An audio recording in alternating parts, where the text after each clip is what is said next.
Hello and welcome all of you.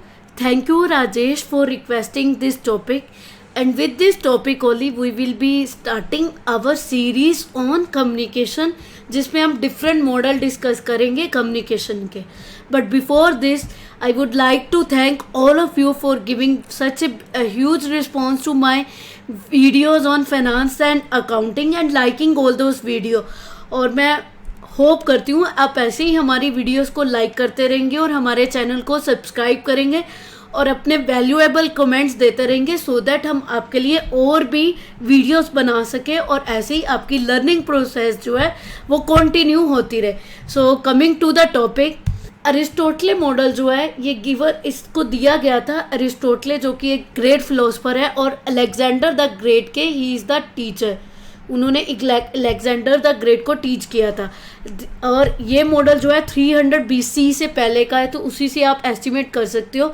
This is the first model of communication जिसमें, और इस model में importance क्या थी, इस मॉडल में ऑडियंस के रोल को फर्स्ट टाइम अरिस्टोटले ने स्टडी किया था कि किसी भी कम्युनिकेशन चेन जो है उसमें ऑडियंस को रोल को भी इंक्लूड किया गया था. फर्स्ट मॉडल है. अब इसकी खासियत क्या है, this is the first model linear model है. लीनियर मॉडल का मीनिंग क्या है, इसमें वन में कम्युनिकेशन होगी. मीन्स जो स्पीकर होगा वही बोलेगा, जो आपकी ऑडियंस होगा उसका फीडबैक नहीं लिया जाता. और इसका इम्फेसिस जो है मॉडल का that is on public speaking rather than the interpersonal communication. वो क्या होता है अभी हम मॉडल जब डिस्कस करेंगे इसके कंपोनेंट्स तब आपको क्लियर हो जाएगा. अभी इस मॉडल के according there are 5 elements of a communication. First है speaker, then is speech, third occasion आ जाती है, फोर्थ ऑडियंस और फिफ्थ इज द इफेक्ट. अब इस मॉडल के अकॉर्डिंग जो स्पीकर अपनी स्पीच देता है उस स्पीच को उसे 2 चीज़ों के अकॉर्डिंग मॉड्यूलेट करना पड़ता है to have a desired effect. That is occasion means time क्या है, आप किस ओकेजन के टाइम पे वो स्पीच दे रहे हो, और second is the audience means आपकी ऑडियंस कौन सी है जिसके लिए आप स्पीच दे रहे हो.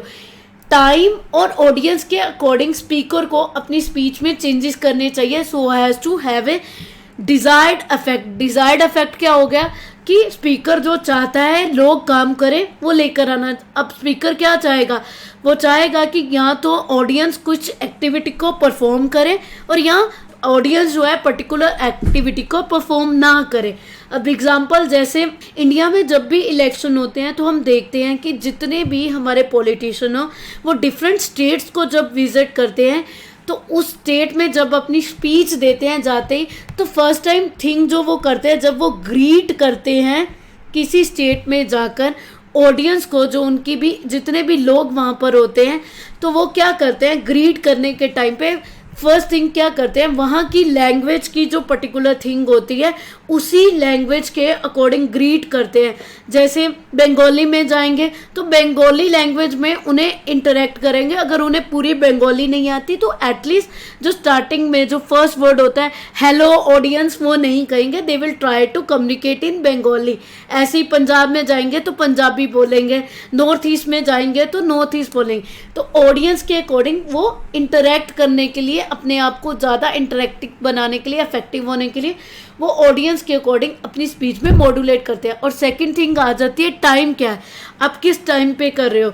तो टाइम के अकॉर्डिंग हम अपनी स्पीच में स्पीच की जो वर्डिंग है वो भी चेंज करते हैं, अपनी वॉइस भी चेंज करते हैं so has to have the desired effect. Example से आई होप आपको ये मॉडल क्लियर हो गया हो. Now coming to the explanation of the model. अब इस मॉडल 5 कंपोनेंट से हमें क्या समझ आया कि स्पीकर का रोल बहुत ज़्यादा इंपॉर्टेंट है.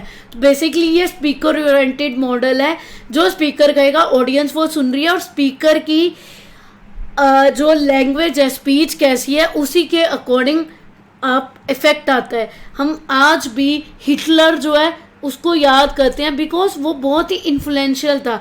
ऐसे ही अब्राहम लिंकन हो गया, अलेक्जेंडर हो गया, ये सारे जो लीडर्स थे दे आर वेरी पावरफुल. वो पावरफुल थे क्योंकि वो ऑडियंस को परसुएड करते थे टू परफॉर्म सर्टेन एक्शन. तो उनकी परसुएड करने के लिए स्पीच जो थी वो बहुत ही इफेक्टिव होती थी. सेकंड आ गया कि स्पीकर जो स्पीच दे रहा है उसको एनालाइज करना है कि ऑडियंस क्या है before entering the stage. Means उसको प्रेपरेशन के साथ जाना है.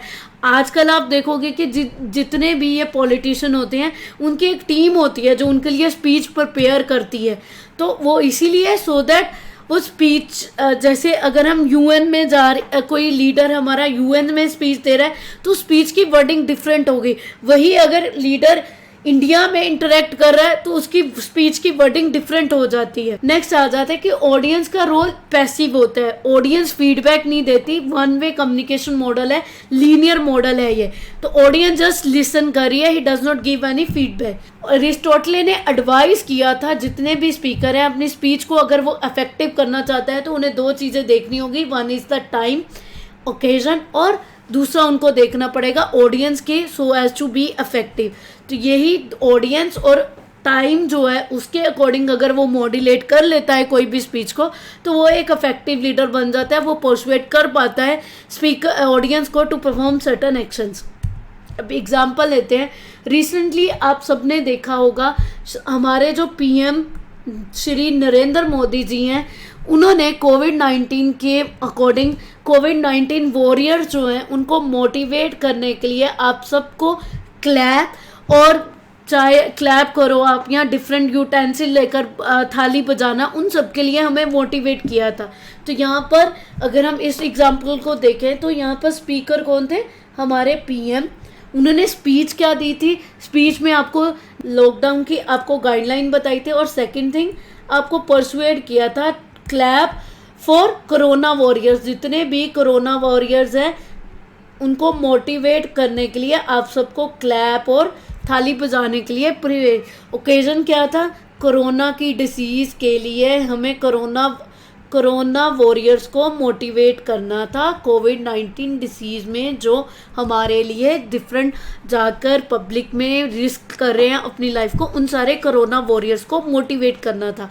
और ऑडियंस क्या थी, जितनी भी इंडिया की पॉपुलेशन है। अब इस चीज़ का इफ़ेक्ट क्या निकला, पब्लिक ने चाहे कोई फिल्म स्टार था, जनरल पब्लिक थी, चाहे कोई बैगर था, रोड पे जाकर लोगों ने जितने भी लोग थे उन्होंने अपनी बालकनीज में जाकर प्रॉपर सोशल डिस्टेंसिंग काफ़ी लोगों ने फॉलो करते हुए, चाहे वो हमारे फिल्म स्टार थे, उन्होंने क्लैप किया था और डिफरेंट बेल्स शंख लेकर बजाए थे सो दैट ये सारे लोग मोटिवेट हो। आई होप इस एग्जाम्पल से आपको ये मॉडल क्लियर हो गया। और जैसे कि डिफरेंट हर एक चीज़ की कुछ लिमिटेशन होती है तो इस मॉडल का बेसिक क्रिटिसिज्म क्या था, जो ये वन वे मॉडल है इसमें फीडबैक का कोई कंसेप्ट ही नहीं है। सेकंड थिंग आ गया कि इसमें कम्युनिकेशन को इफेक्टिव कंसीडर करते हैं कि जो भी स्पीकर बोल रहा है वो ऑडियंस को उसी सेंस में समझ आ रहा है, बट रियलिटी में बहुत सारे कम्युनिकेशन बैरियर्स होते हैं, जैसे नॉइज़ हो गई, फिल्टरिंग हो जाती है जिससे कम्युनिकेशन इफेक्टिव नहीं हो पाती। और लास्ट थिंग आ गया, ये मॉडल सिर्फ पब्लिक स्पीकिंग के लिए यूज़फुल है, इसमें इंटरपर्सनल कम्युनिकेशन का कोई भी पार्ट कोई भी रोल नहीं कंसिडर किया गया। अब और वीडियोस देखने के लिए डू कमेंट, और ऐसे ही नेक्स्ट वीडियो में मैं आपका कम्युनिकेशन प्रोसेस का जो नेक्स्ट मॉडल है वो कम्युनिकेट करेंगे। Till then keep liking, sharing our videos and subscribe our channel for more videos. Thank you very much.